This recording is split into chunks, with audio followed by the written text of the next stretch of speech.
29 मई की शाम पूरा गांव बड़े आराम से अपने अपने घरों के अंदर चला जाता है और सभी लोग अपने अपने घरों में जाकर सो जाते हैं। एक 19 साल का लड़का अपनी छत पर जाता है और छत पर जाने के बाद चद्दर तान कर वो भी बड़े आराम से बेफिक्र होकर सो जाता है। तो उसे नहीं पता था कि रात को तेरे साथ होने वाला क्या है। दोस्तों, जैसे ही रात दूसरे पहर में पहुंचती है तो यहाँ पर होता है इतना बड़ा कांड। एक व्यक्ति जिसके हाथ में कुल्हाड़ी होती है, कुल्हाड़ी को लेकर उस छत पर चढ़ जाता है और ताबड़तोड़ इस लड़के के ऊपर कुल्हाड़ी से वार करता है। दोस्तों, इसकी चीख भी नहीं निकलने देता और उसके बाद वो चुपचाप यहाँ से फरार हो जाता है। जैसे ही अगली सुबह होती है, जो इस लड़के की माँ होती है छत पर जाकर देखती है तो वो भी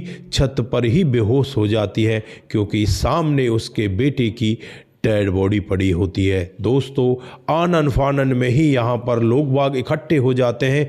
गांव में हल्ला मच जाता है कि फलाने के बेटे की किसी ने हत्या कर दी है। दोस्तों, उसके बाद जब इस मामले का खुलासा होता है, इस मामले से पर्दा उठता है, तो बहुत ही पुलिस को यहाँ पर मशक्क़त करनी पड़ती है। एड़ी से चोटी तक का पुलिस को जोर लगाना पड़ता है, तब जाकर इस मामले का खुलासा होता है। दोस्तों, कौन था मुजरिम, किसने इतने बड़े कांड को अंजाम दिया था और क्यों दिया था? अगर आप लोग भी पूरे मामले को डिटेल से जानना चाहते हैं तो वीडियो के साथ लास्ट तक जरूर बने रहिए। दोस्तों, आगे बढ़ने से पहले हमारी वही रिक्वेस्ट की जो हमारे चैनल के साथ नए हैं, कृपया करके चैनल को फॉलो कर लें, बेल आइकन को जरूर प्रेस करें।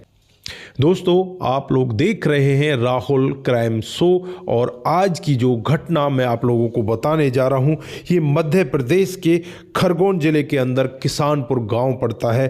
दोस्तों, यहीं पर 29 मई की शाम को पूरा गांव बड़े आराम के साथ अपने कामकाज को कर कर अपने घर के अंदर चले जाते हैं और यहीं का रहने वाला एक प्रीतम, जिसकी उम्र 19 साल होती है, दोस्तों, वो भी खाना पीना खाकर अपनी छत पर चला जाता है। और जैसे ही अगली सुबह होती है, जो माँ है इस प्रीतम की, वो देखती है कि बेटा आज जगकर नहीं आया है, काफ़ी उसे आवाज़ें लगाती है, लेकिन वहाँ पर बेटे की कोई आवाज़ सुनाई नहीं देती। माँ छत पर चढ़कर जाती है और जब छत पर दृश्य देखती है तो एकदम से चक्कर खाकर वहीं पर गिर जाती है। धड़ाम की आवाज़ सुनकर अड़ोसी पड़ोसी वहाँ पर पहुँच जाते हैं और जब अड़ोसी पड़ोसी पूरा दृश्य देखते हैं तो हर कोई व्यक्ति यहाँ पर सोचने के लिए मजबूर हो जाता है कि आखिरकार इस 19 साल के लड़के की किसके साथ दुश्मनी है जो इसके साथ इतना बड़ा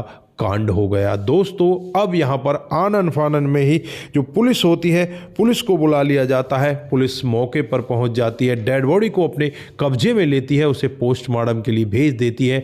डेड बॉडी क्या, उसके तो टुकड़े टुकड़े हुए पड़े थे। अब यहाँ पर आसपास के लोगों से बातचीत करने लगती है, घर वालों से बातचीत करने लगती है, तो यहाँ पर पता चलता है कि इसका एक कजन ब्रदर भी इसके साथ छत पर ही सोया करता है। वो भी रात को इसके साथ में सोया था। जब उससे पूछताछ की जाती है तो वो यही कहता है कि मुझे तो कोई पता ही नहीं कि यहाँ पर हुआ क्या है, क्योंकि मैं तो बहुत गहरी नींद में सो रहा था। पुलिस अब यहाँ पर और भी आसपास के लोगों से बातचीत करती है।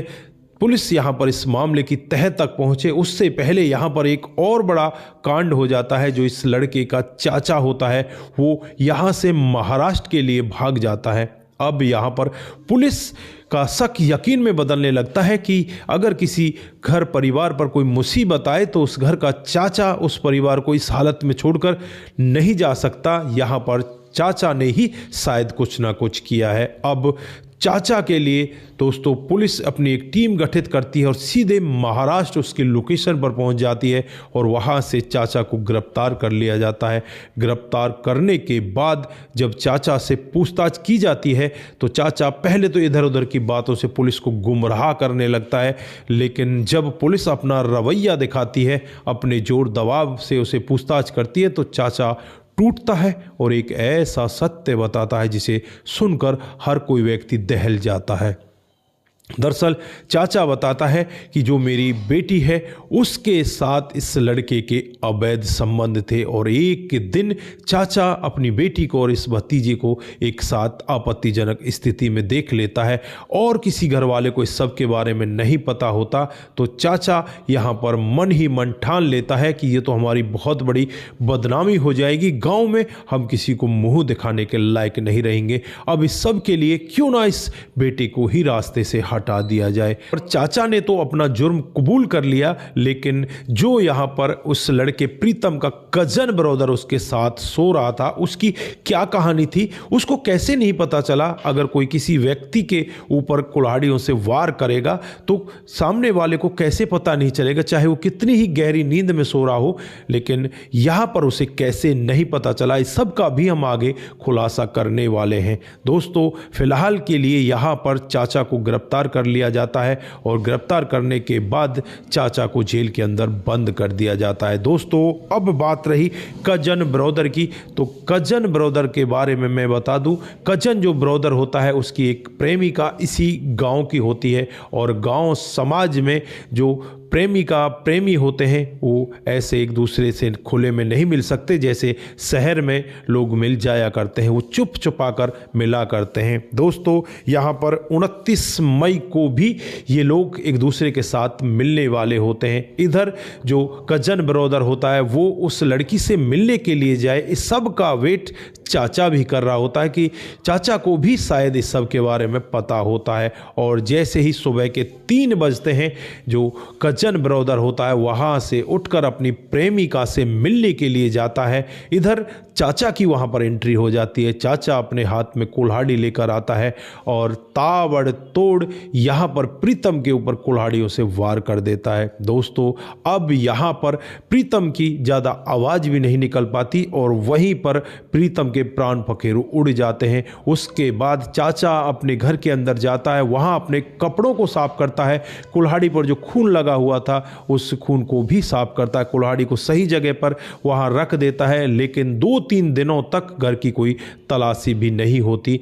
अब यहाँ पर चाचा उन कपड़ों को एक नदी के किनारे ले जाता है और वहाँ जाकर उन कपड़ों को जला देता है और उसके बाद ये सीधा यहाँ से महाराष्ट्र भाग जाता है। दोस्तों पुलिस को यहाँ पर शक हो जाता है कि ये महाराष्ट्र ऐसे ही नहीं भागा है। फिर यहाँ पर पुलिस इसे गिरफ्तार करती है और फिर यहाँ पर होता है इस इतने बड़े मामले का खुलासा। तो दोस्तों यहाँ पर आप लोग बहुत सारे सवाल अपने जेहन में लेकर बैठे होंगे, वो आप कमेंट बॉक्स में भी यहाँ पर रख सकते हैं कि चाचा भतीजे भतीजी का जो संबंध होता है वो बहुत ही नेक होना चाहिए, बहुत ही पवित्र होता है, क्योंकि चाचा की जो लड़की होगी वो उसकी बहन ही होगी। लेकिन यहाँ पर भाई ने जो रिश्तों को तार तार कर दिया, चाचा को ये सब अच्छा नहीं लगा और चाचा ने इतना बड़ा कांड कर दिया। दोस्तों आप लोग कमेंट भी यहाँ पर कर सकते हैं कि क्या चाचा के पास कोई दूसरा उपाय नहीं था या चाचा ने जो किया वो उचित था या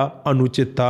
आप लोगों की जो भी राय है एक बार कमेंट बॉक्स में ज़रूर दीजिएगा। आज के लिए बस इतना ही, फिर मिलते हैं किसी नए मोड के साथ। तब तक के लिए आप अपना ख्याल रखें, परिवार का ख्याल रखें, सतर्क रहें, सावधान रहें, रिश्तों की अहमियत को ज़रूर समझें। दोस्तों जिन साथियों ने हमारे पिछले वीडियोज़ पर कमेंट किए थे उनका नाम हम यहाँ पर बारी बारी से लेने वाले हैं।